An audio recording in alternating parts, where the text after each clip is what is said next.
வணக்கம்.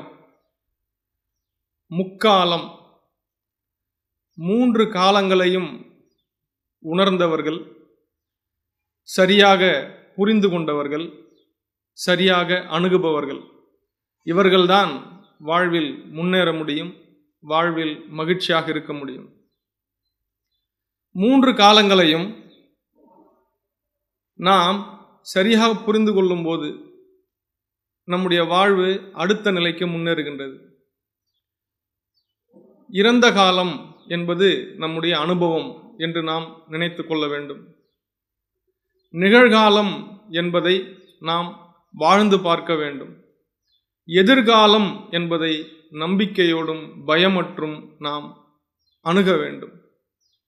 இப்படி 3 காலங்களையும் சரியாக புரிந்து கொண்டால் அனுபவமாக, உணர்வாக, நம்பிக்கையாக இந்த 3 காலங்களையும் நாம் உணர்ந்து கொண்டால் வாழ்வு மகிழ்ச்சியாக இருக்கும். நன்றி.